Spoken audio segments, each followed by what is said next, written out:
बड़ी पुरानी कहावत है, नया 9 दिन और पुराना 100 दिन। अब नेपाल को चीन ने दिया बड़ा वाला धोखा। वहीं चीन के J20 को घेर लिया मिराज 2000 ने। और J20 ने फिर क्या करा? क्या है स्वीडन का RBS जो वह भारत को देना चाह रहा है?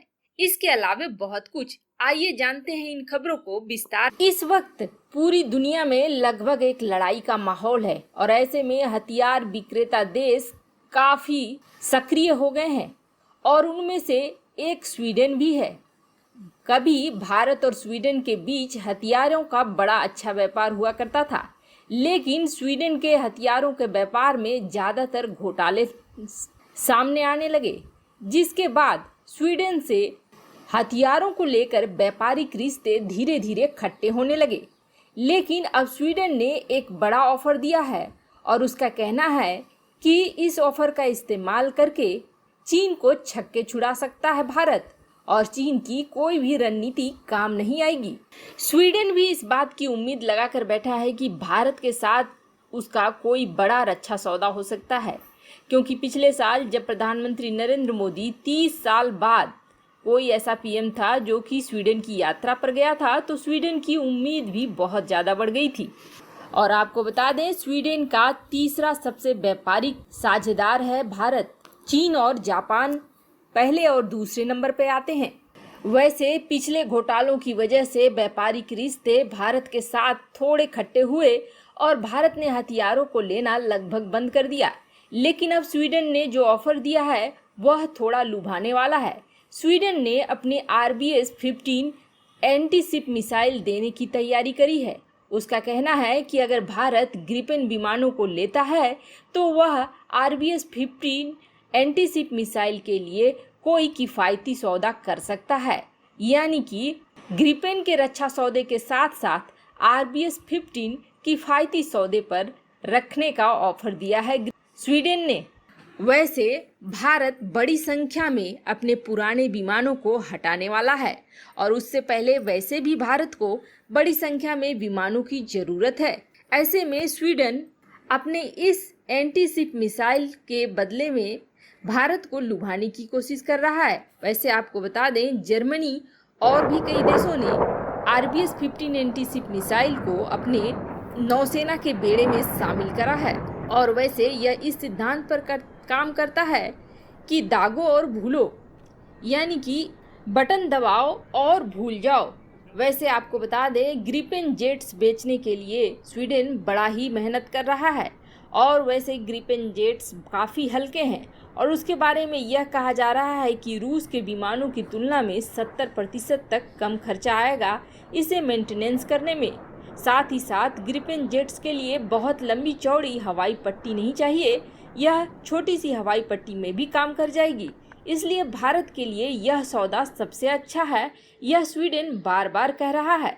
अब देखना यह होगा कि भारत क्या ग्रिपेन जेट्स को लेता है। वैसे आज का दिन चीन के लिए बड़ा ही दुखदाई है। चीन ने जिस J20 के लिए एक बड़ा ही लंबा चौड़ा हवा बनाया और यहाँ तक कि भारत को J20 दिखला दिखला कर डरा रहा है कि वह 5वीं जनरेशन का स्टील्थ फाइटर प्लेन है, उसकी बुरी तरीके से क्लास लगा दी है ताइवान ने। वैसे इससे पहले 15 सितंबर को चीन ने एक युद्धाभ्यास करा और उस नकली युद्ध या यह कहें कि PUBG वाले गेम वाले युद्ध में उसने खुद को ही विजेता साबित कर दिया।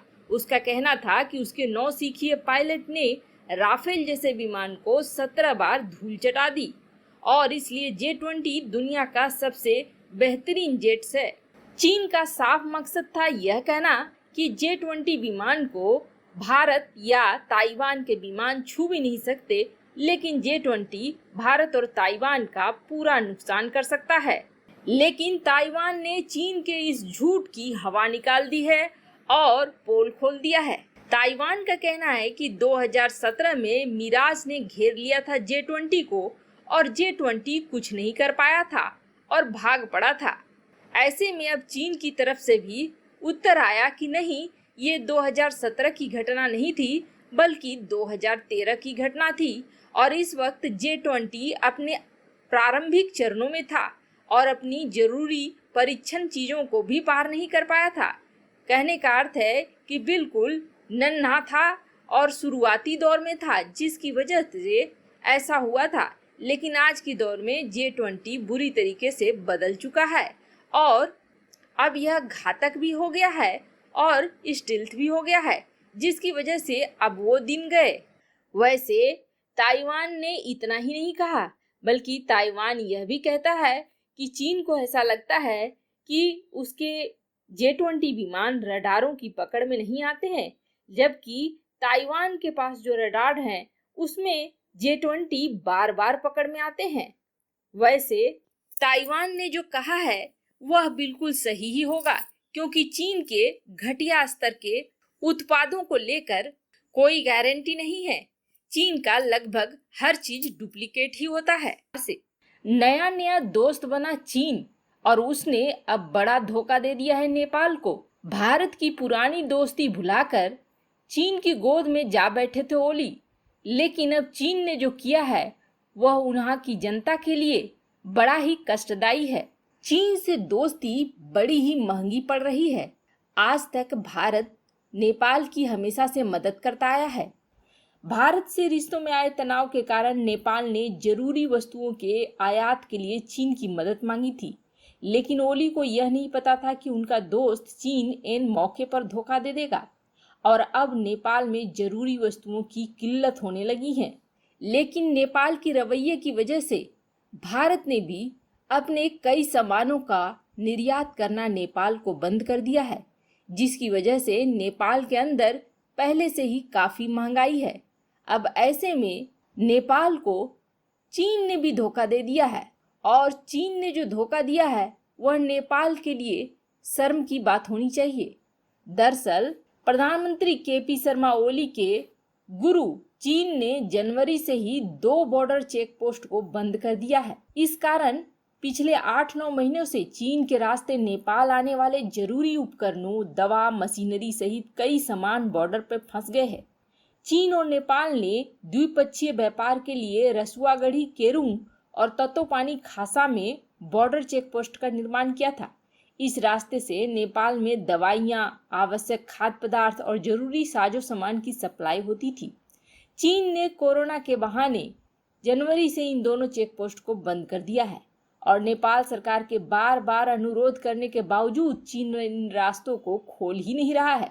एक नेपाली वेबसाइट है माई रिप्लिका, उसकी रिपोर्ट के अनुसार नेपाल में चीन की जो इस तरह से बिना बताए बंदी के कारण आवश्यक वस्तुओं की कमी हो गई है। नेपाल के व्यापारी सरकार से बार बार अनुरोध कर रहे हैं कि वो चीन से इसके लिए बात करे और चेक पोस्ट को खुलवाए, लेकिन कोई असर नहीं पड़ रहा है। चीन बार बार अनुरोध किए जाने के बावजूद कोई जवाब नहीं दे रहा है।